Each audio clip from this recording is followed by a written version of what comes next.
Hello, my darlings, and welcome back to the channel. For those of you who are new here, my name is Ash, and this is the space where you and I get to journey this beautiful thing called life together. So pull up a cozy seat, get something good to drink, because today I'm switching things up. In celebration of my birthday this week, I'm sharing with you 11 little nuggets of things that I have learned that have gotten me to this point in life. Some of these things I really wish someone had told me earlier, and other things I really wish I hadn't learned the hard way, but either way, I've learned them and I'm gonna share them with you. So let's get started. Cheers. Number one is that now I define my own idea of success. For so long, I thought success meant checking off all the big boxes, getting the career, getting the big house, living this flawless life with my husband. But I've learned that success really is super personal. For me, it's no longer about chasing these arbitrary goals, these things that society tells me that I should want. And instead, I am choosing and seeing success as, is my life exceptionally fulfilling? Do I hold meaningful connections, not only with the people who I consider my friends and family, but also coworkers, colleagues, things like that? And am I waking up more often than not excited about where my life is? These three things really are the touch points for me in determining if I am living a successful or dream life. Success also sometimes looks like taking a step back and taking a break.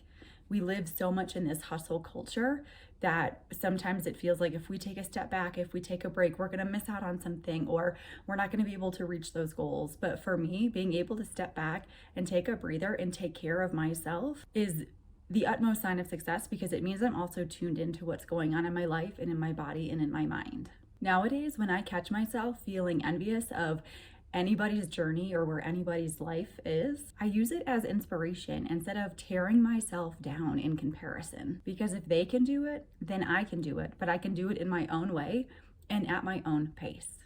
The second thing that I've learned in life is that I embrace change, even when, and most of the time it is, when it's messy. Change is rarely easy, and most of the time, it's completely uninvited. In this almost 37 years on Earth, I have had to navigate cross-country moves, career shifts, the termination of relationships and friendships, in moments of complete uncertainty where I was on my knees looking for a sign because there was no way that my life had turned into what it had turned into. But what I've learned is that frustration, that being pushed to my knees, often indicates that I'm ready for change. I'm ready for something to shift in one way or another. Nowadays, instead of resisting, although sometimes I do because I'm human, but most of the time, instead of resisting the pending storm or the pending change that I see coming or I sense coming, I remind myself that every plot twist is just moving me in the direction of where my life is meant to go. And usually that's really important, even if I can't see the importance or the significance in the moment while I'm standing in it. And at this point in life, I can so easily look back and see my life and in segments of my life and puzzle pieces and see how they came together to get me to where I am today. And let me tell you, it's actually really cool to be able to do that, to be grateful for those pain points, those moments of change where I wasn't sure if I was going to make it through. And then I get to look around and see where my life is, because all of those pieces fit together for my good. And I trust that wholeheartedly. Lesson number 3 that I've learned: prioritizing myself and my needs in the form of self-care is non-negotiable. There is no excuse for me not to do and take care of my needs. And nowadays, I don't even want to not take care of my needs. It's such a high priority for me that to think about not doing it seems absolutely absurd. We all know the old adage, you can't pour from an empty cup. And I'm just at a place in life where I choose not to pour from an empty cup. I choose for my cup, as much as I can control it, from ever becoming empty. Movement, nourishing food, deep connections, companionship, and rest are non-negotiables in my repertoire. I am always listening to and paying attention to my mind, my body, and my spirit. And yes, there are times where life is too chaotic, where I can't always take the time out that I need, but I'm aware that it's what my body needs. And that feels like the most important thing, because as soon as I recognize that, then I figure out where I can find a place to take care of what I need to take care of. So if I need to take a break, I take that break. If I need solitude, I go to one of the local monasteries here in Colorado Springs and I find a monastery and I do what I need for myself. And in those moments where I am overwhelmed because of the chaos of life and I'm noticing that something isn't right, then I'll ask myself the question, what is one small thing I can do to take care of myself today? And it makes all the difference. And I've also realized that my well-being is not just about the physical. I used to think that in order to take care of myself, I had to be working out every day or eating right, but there's so much more to it. My entire well-being also includes my mental capacity, where my emotions are as well. And I'm learning to set those types of boundaries to take care of what I need without guilt, because I know that self-respect, by setting those boundaries, it is the highest form of self-care that I could ever really give myself. And cultivating this practice has really deepened my sense of self-trust and self-care. And it's really been easy for me to see and to recognize that I deserve this and that I'm worthy of receiving this kind of care for myself just as much as I give to everybody else around me. Lesson number 4, I choose the people in my circle very, very carefully, and I set boundaries without necessarily immersing myself with guilt. The people that I surround myself with absolutely affect and shape my energy. I nurture friendships and relationships with people who uplift me, bring laughter and joy and fun experiences into my life, and also those who have the bandwidth and the capacity to hold my emotions. Will hold space for my emotions, not hold my emotions. It's not their responsibility to do that, but they can hold space for my emotions and allow me just to be who I am. I'm learning still, but I'm kind of further on the other side that like not everybody deserves to have access to me. I think I've mentioned this before with you guys, but setting boundaries still is a huge struggle for me because I am a people pleaser by nature, and also because of what I've just picked up from traumatic experiences in my life. But every time I set a boundary and I follow through with it, which that's really the hard part for me, is I can set boundaries, but then I push them back. I'm kind of a pushover, which I don't like that about myself, but hey, maybe I'll learn that in year 37. But every time I do set a boundary and someone respects that boundary, or they don't, and then I have to say, okay, I'm putting this up or whatever it is that I had set it across. What I'm actually doing is I'm protecting my peace. And in turn, it makes me feel a little bolder and a little braver to set more boundaries. I'm actively practicing speaking up when something doesn't seem right to me. I'm honoring my gut feelings, and I'm standing firm in my limits, even when it's exceptionally uncomfortable. Boundaries are 100% a reflection of my growth, and I embrace them as a total act of love, both for myself and for others. Lesson number 5, which this is when I definitely wish I would have learned or at least embraced more 10 years ago, is that I have finally taken charge of my financial future.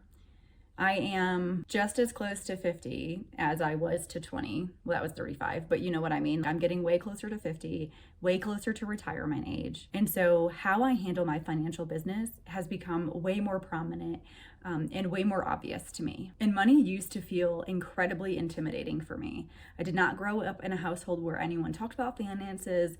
My parents were not great with money, and so I didn't have the best examples of how to budget or what to really even do with money.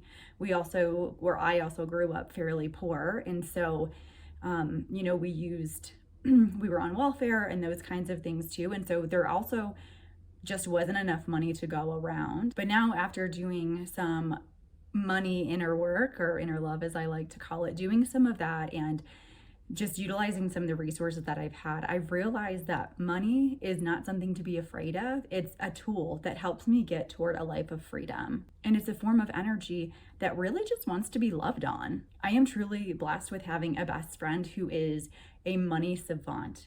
And I go to her all the time.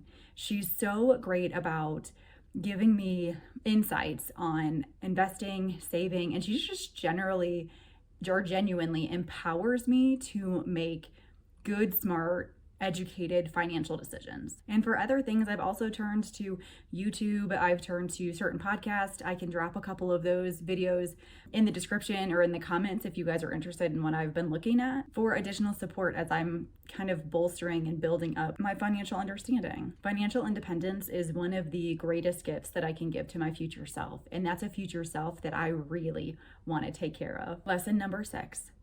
I trust my gut even if I don't act right away. My intuition has always been very strong. I've always been very in tune to it, and it has been my greatest guide. When something doesn't feel right to me, I listen. I no longer dismiss these gut feelings. I no longer ignore or rationalize away any red flags that I come across, whether in relationships, work, or just general decisions about my life. This doesn't mean that I'll always act on whatever is stirring inside of me, but I do honor the feelings. If I find myself feeling hesitant about anything, then I get really curious about why that is. What's keeping me rooted in this place? Is it fear? Is it my conditioning? And that exploration alone leads to a deep kind of inner work, or like I said earlier, I like to call it inner love, because even though it does take effort in order for you to do that kind of work, I'm worthy of that. And so I see it more as inner love. And then it makes me more excited to do it as opposed to being like, oh, I've got to do more work. That's neither here nor there. But the transformation happens when I ask those questions, when I get curious, when I try to figure out why my gut is trying to talk to me. Lesson number 7, growth is supposed to be uncomfortable. Every single time I have stepped outside of my comfort zone, I have grown. And in those moments, I remind myself that the discomfort is not a reason for me to stop. It's a reason for me to recognize and notice that I'm expanding. So for me, if it feels scary and also exciting in some way, it has always been a worthwhile experience on the back end. I have learned that fear and self-doubt often mask the truth, which is that I'm on the brink of discovering and experiencing something important. And so instead of running from it, I just lean into it a little bit more. Lesson number 8. I have learned to love myself exactly as I am, even when it's hard. And gosh, can loving yourself be really difficult? I am working passionately at learning to love myself, not because of what I do for others, but because of who I am, of who I have been created to be, of who I am growing into. Intellectually, I know that my worth is not conditional, and I'm working really hard to believe that in this space too. In daily life, this looks like catching any time I talk to myself negatively or when I criticize myself, which is pretty often. I can't remember if I shared this with you or not, but I had a supervisor, probably about 9 months ago. She was so wonderful, and she pulled me aside and she basically told me that she can hear when I talk to myself, because I talk to myself all the time, that she can hear when I'm talking to myself and that I'm constantly berating myself. And so what she started doing is anytime she overheard me talk down about myself, talk down or to other people about myself, is she would actually stop me and she would say, can you rephrase that? And so I'm still working all the time at altering and shifting and changing that inner dialogue. And a lot of the times what I'll do is when I catch myself is I'll even apologize. I'll apologize to myself, to my little inner child, little Ash, for the cruel thoughts, for the cruel words that I used. Some days doubt really creeps in, but I trust that I'm moving in a good, healthy, happy, healing direction. And even in moments of struggle, I know that I'm still worthy. Lesson number 9, a little on a happier note. I love looking for the joy in the small things. I used to chase happiness in milestones, but now I cultivate it and I pay attention to it in small, everyday moments. I've taken the time to truly discover what makes me happy, and that journey never stops. I'm still pursuing and getting curious about and looking at different things that make me happy, that bring me joy. And it could be something, for me, it's very much catching up with a friend that I haven't talked to in a while. Just sets my soul on fire with joy. I love a good slow morning where I don't have to rush and I can sip on my tea. And I've been having a lot of fun discovering new creative outlets. I now create space and time for what brings me joy and happiness instead of waiting for it to just magically happen. Lesson 10, and that is about the beauty of starting over. Starting over is daunting, but it's also an exhilarating chance to look at everything that's possible. My first 10 years in the military, I moved 13 times. Granted, not all of these moves were across states. Sometimes they were just across town, but that sensation of moving still created this thrill of a fresh start, of the turning of a new page, where every choice felt like this wonderful opportunity to do something new, to be a part of something new, to make myself a little bit more new.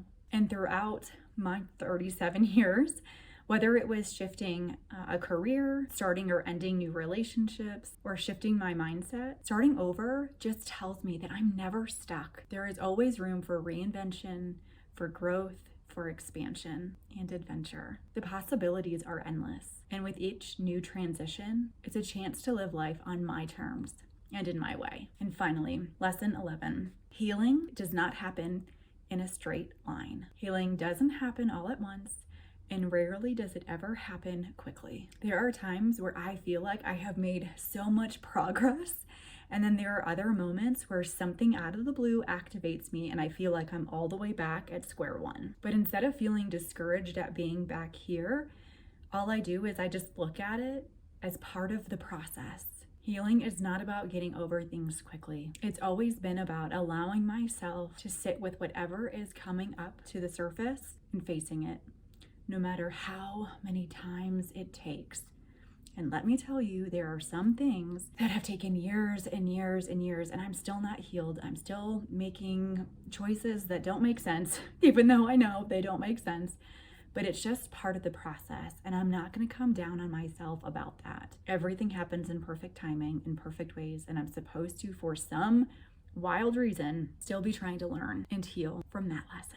Peeling back those layers one by one and really examining what I've been through, who I am because of what I've been through, gives me a chance to pause and look at which direction I want to move in next. And that's really what it's all about. Thank you so much for spending time with me today. I hope these lessons and reflections resonated with you as much as they have shaped me. You are allowed to start over, to take your time healing, and to find your own path, whatever they may look like for you. I would love to hear about any life lessons that you have learned throughout your life in the comments. And remember, you are worthy of a life full of endless possibilities and learn lessons. Until next time, I'm holding you in the light.